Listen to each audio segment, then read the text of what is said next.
Hello everyone, welcome to Educathon. आप सब कैसे हैं? उम्मीद करता हूँ अच्छे होंगे। चलिए फिज़िक्स का क्लास शुरू करते हैं। लास्ट क्लास में हमने देखा था फोर्स क्या होता है। हमने फोर्स को इंट्रोड्यूस करवाया था और देखा था कि वो पुश और पुल से बढ़ के भी है, और फोर्स कैसे एक्ट करता है कुछ ऑब्जेक्ट्स पे हमने देखा था।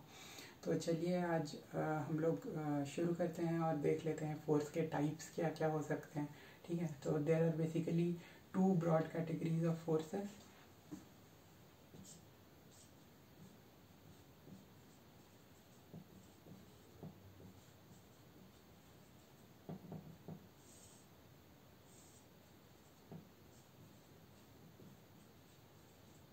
कॉन्टैक्ट फोर्सेस,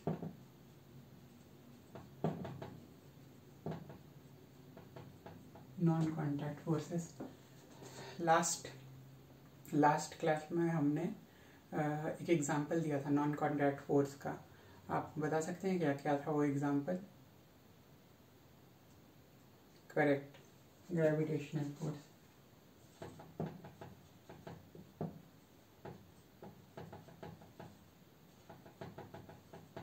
और एक एग्जांपल लिया था हमने, राइट?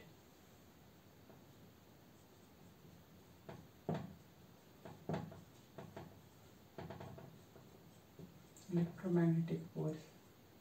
तो ये दोनों हो गए हमारे नॉन कॉन्टैक्ट फोर्सेस। क्यों हम इसे नॉन कॉन्टैक्ट बोलते हैं? बिकॉज ये फोर्स को एक्सपीरियंस करने के लिए हमें ग्रेविटी के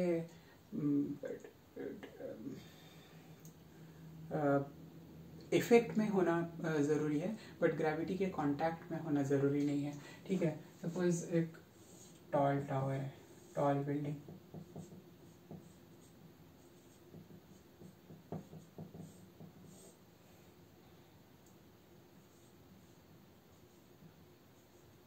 आप यहाँ पे खड़े हैं, आपके पास एक गेंद है, ठीक है। आप इस गेंद को ड्रॉप करते हो। गेंद जब तक हवा में है और जब वो ग्राउंड को हिट करती है तब तक उसमें क्या एक्सेलरेशन ड्यू टू ग्रेविटी लग रही है। तो ये ज़रूरी है क्या कि अर्थ के कांटेक्ट में है तभी उसमें एक्सेलरेशन ड्यू टू ग्रेविटी का फोर्स लग रहा है, जी का फोर्स लग रहा है? नहीं, right? So that is the reason. Electromagnetic force या फिर मैग्नेटिक फोर्स का एग्जांपल अगर हम ले, सपोज एक बार मैग्नेट है और सपोज पिंस है यहाँ पे, ये सम पिंस और कील है। So the attraction which these ferromagnetic substances will feel is due to the magnetic effect of this magnet, that is the electromagnetic force. So अब कभी भी कोई मैग्नेट को या चुंबक को किसी भी लोहे के, छोटे लोहे के या फिर कोई लोहे के ऑब्जेक्ट के पास लेके आते हैं तो वो अट्रैक्ट करने लगता है। आप अपने हाथ में वो अट्रैक्शन को फील कर सकते हो कि वो खींच रहा है, लाइक आपको लगता है कि दोनों ऑब्जेक्ट एक दूसरे को खींच रहे हैं। So that is due to the electromagnetic force. ऐसा और एक नॉन कॉन्टैक्ट फोर्स का एग्जांपल आप बता सकते हैं क्या? हमने मैटर में पढ़ा था ऐसा एक non contact type of force, non contact type of force बताइए। Right, electrostatic force. So electrostatic force also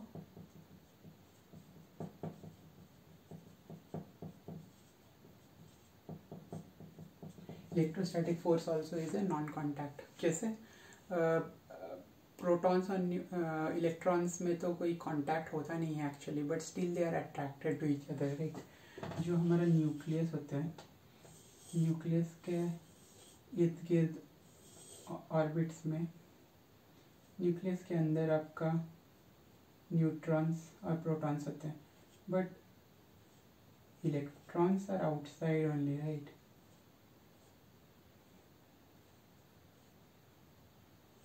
Electrons are outside, but still they are attracted to each other, still they are aligned and they like revolve around the orbits. So ये कैसे possible है? Because it is a non-contact type of force, ठीक है ना? अब ये contact type of force क्या हो गया?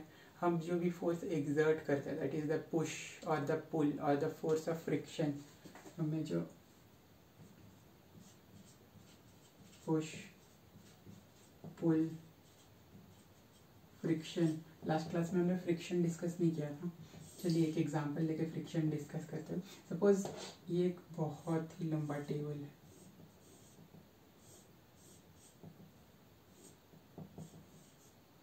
टेबल है लंबा, और आप यहाँ पे एक बॉल पे एक पुश करते हो, एक फोर्स लगाते हो एक बॉल पे, बॉल रोल होगा, इवेंचुअली उसका पोजीशन चेंज होगा, बट इवेंचुअली क्या हो रहा है, उसका स्पीड कम हो रहा है, the ball is slowing down, right. Even though if you exert a force, after some time the ball will come and stop, either वो बॉल यहाँ पे स्टॉप हो जाएगा या फिर इधर गिर जाएगा नीचे टेबल के, depending upon the force which you have applied.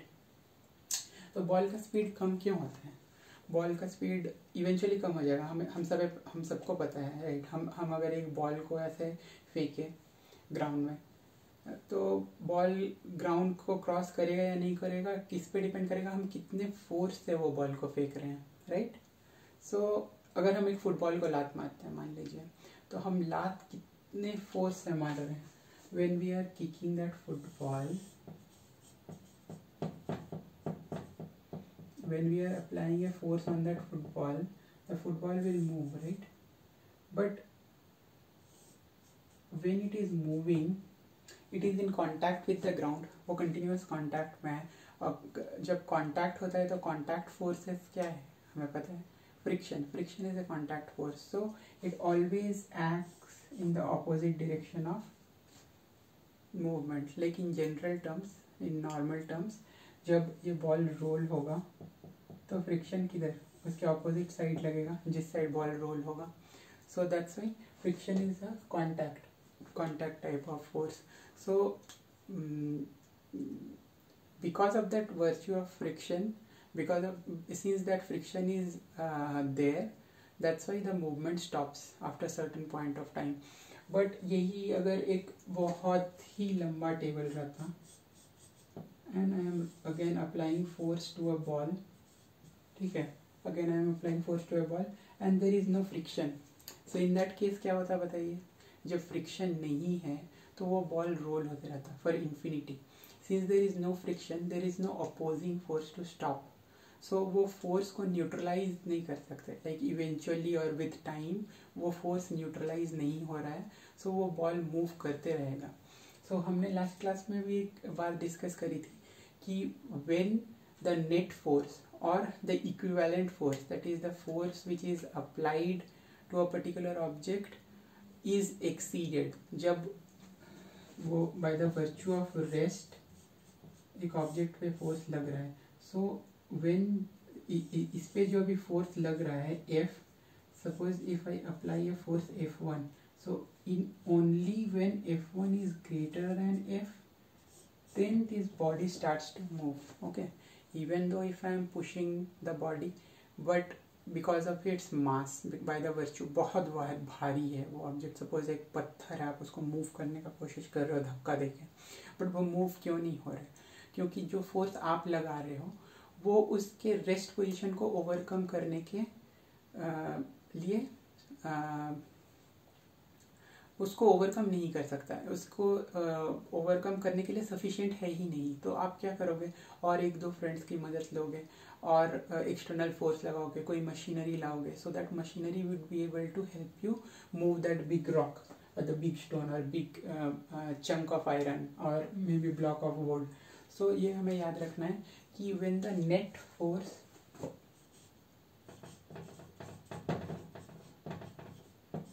not equals to 0, then and only then a body starts to move or body changes its position. If it is in motion, then we can stop it by applying force. If it is not in motion, then we can make it move by applying a force. So इसमें हमने क्या देखा अभी तक, अब तक हमने देखा टाइप्स ऑफ फोर्सेस क्या होते हैं, कॉन्टैक्ट और नॉन कॉन्टैक्ट। कॉन्टैक्ट मतलब by the virtue of touch, मतलब वी आर एक्चुअली टचिंग और we are in contact to apply the force on that particular body, ठीक है ना। और नॉन कॉन्टैक्ट क्या हुआ, actual contact is not required, ठीक है ना। So these were the points. अभी फिर हमने नेट फोर्स का कॉन्सेप्ट पढ़ा, तो अभी देखते हैं जब net force not equals to zero होता है, like if in any side और एनी डायरेक्शन फोर्स एक्सीड होता है, तो फिर फोर्स उस बॉडी के प्रॉपर्टी में या फिर what are the conditions it effects, तो ये देख लेते हैं, ठीक है।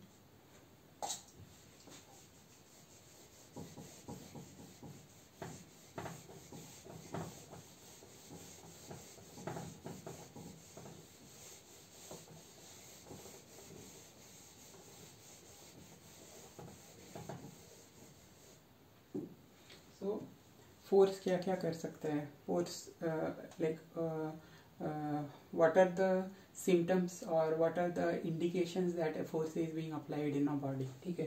if the body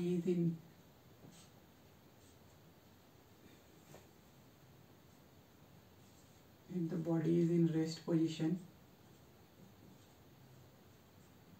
it can come into motion, okay। if it is in motion,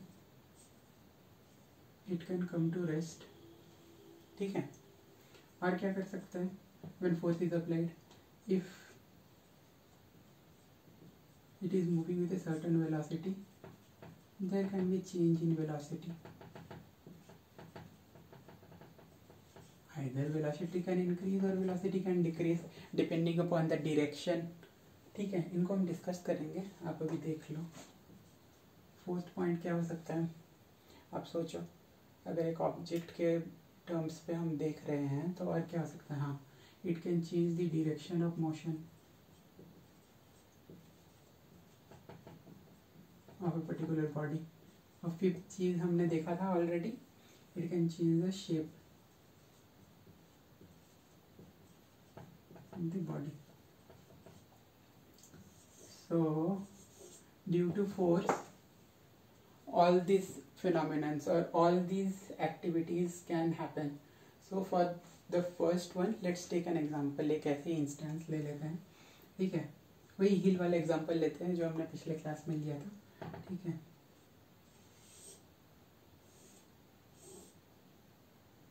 बहुत टॉल हिल है, यहाँ पे बोल्डर है जो कि फिक्स्ड है, इट्स फिक्स्ड, ओके। सो ये स्टेशनरी है, for years and years it is stationary, but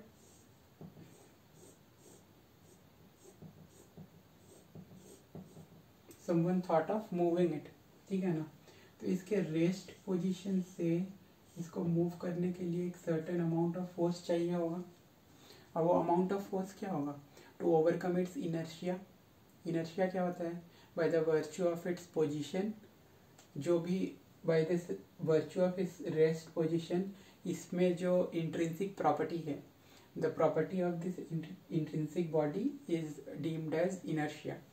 सो एक फोर्स लगाना पड़ेगा ताकि ये रोल करते हुए, ये ऑब्जेक्ट रोल करते हुए नीचे आ जाए। सो a force needs to be applied, okay। so from rest position to moving position हो सकता है ये स्टोन, ठीक है। अब फ्रॉम मोशन टू रेस्ट कैसे, motion to rest, suppose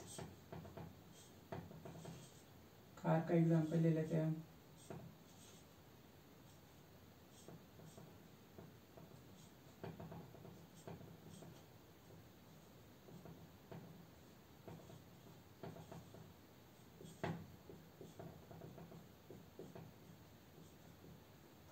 car move कर रहा है, ठीक है ना, car is moving ahead.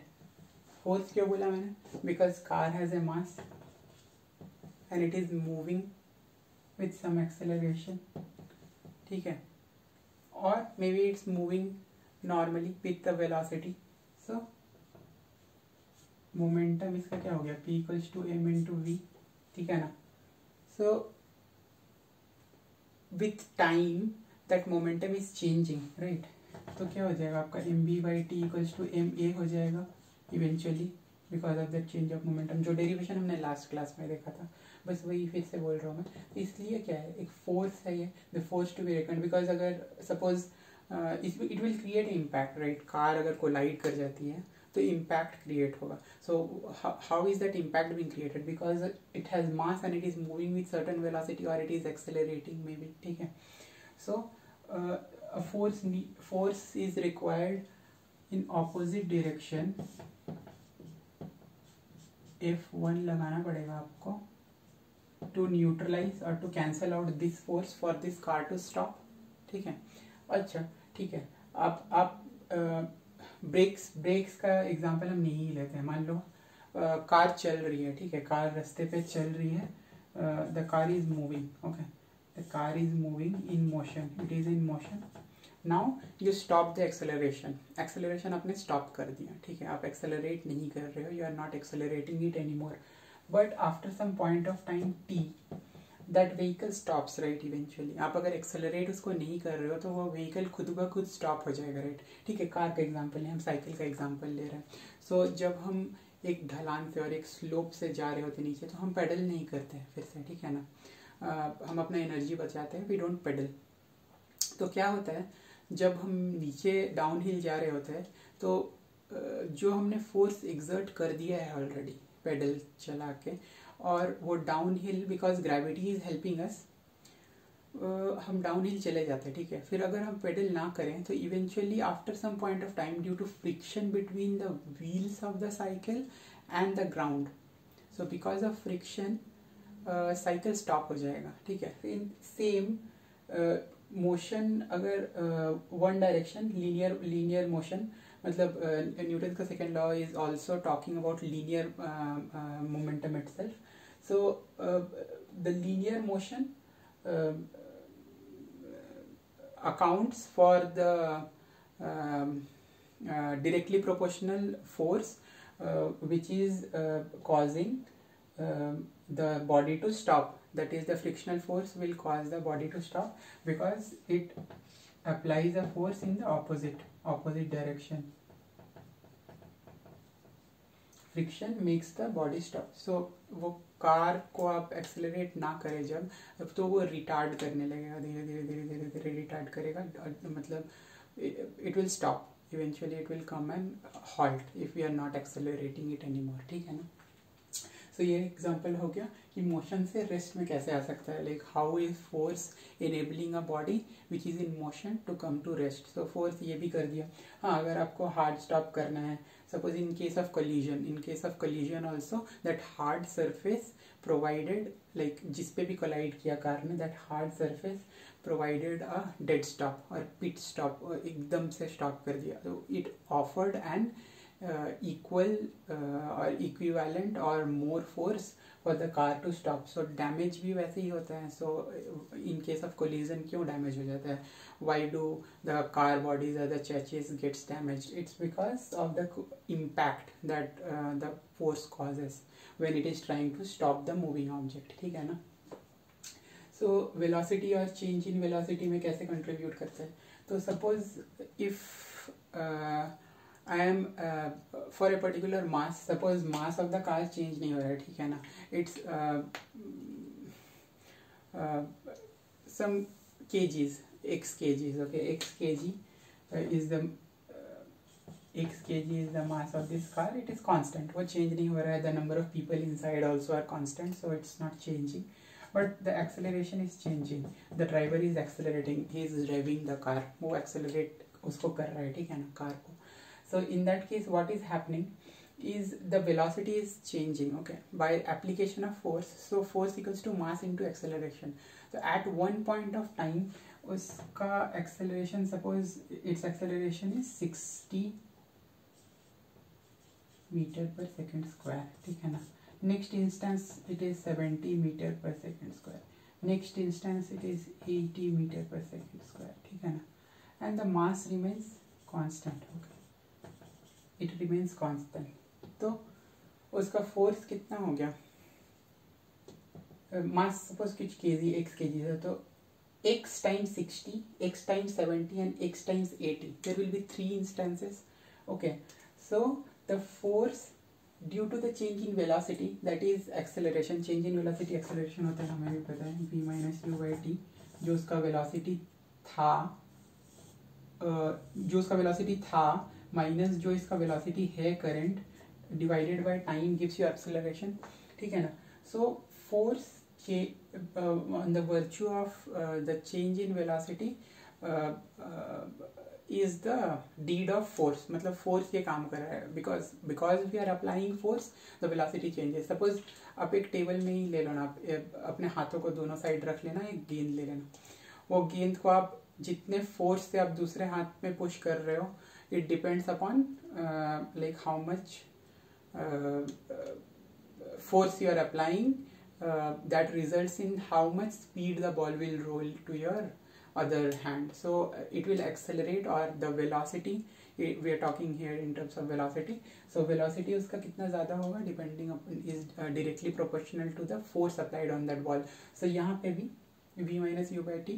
So जो उसका acceleration हो रहा है by the virtue of that acceleration, mass into acceleration. So force, अब इसको interlink करने का कोशिश करो.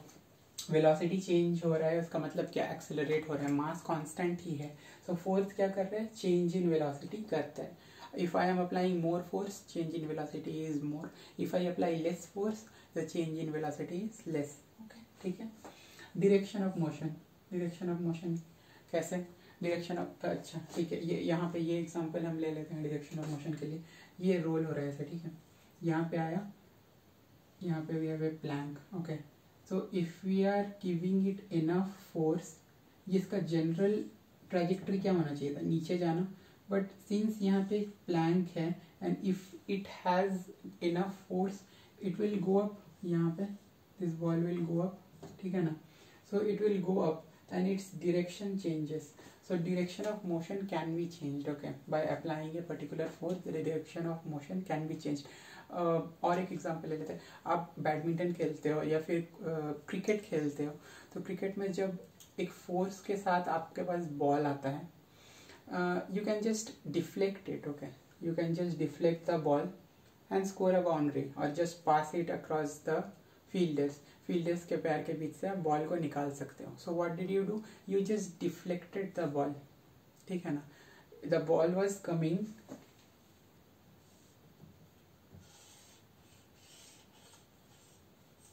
so the ball was coming with a particular force, it hit the bat and it deflects. Okay, or it cuts through, deflect हो जाता है वो. Based on the angle we are holding the bat, it deflects. Either you hit it or give it more force. If you give it more force, its velocity increases. So third point क्या है, हम change in velocity कर सकते हैं. एक particular velocity से आ रहा था बॉल आपके बैट पे, आपने वेलोसिटी को चेंज कर दिया, या नहीं तो डायरेक्शन ऑफ मोशन को ही चेंज कर दिया उसका. You deflected the ball and change the direction of motion. So we can do both of these things. Sorry to interrupt. So we can do both these things by applying force. Okay, so ये bat का example ही देख लें हम. अगर bat का example ही देख लें तो क्या कर रहा है वो, जब एक बॉल को हम बैट पे थ्रो करते हैं तो the motion is being changed, the direction of the movement of the ball is being changed. So deflect हो जाता है, इट इज डिफ्लेक्टेड, और we hit it even harder by applying more force to it. ठीक है. अब shape of the body का तो example हम देख ही चुके थे लास्ट क्लास में. So suppose if we are applying force to a soft body, a palpable body, जिसको हम क्रम्पल कर सकते हैं. Suppose if we are pressing और applying force on cotton, it will be pressed. Suppose if we are applying force in this whiteboard, it cannot be pressed because that's not enough force with which we are pushing. Suppose if we press a balloon from both sides, that we are applying equal force from both sides, the balloon will shrink.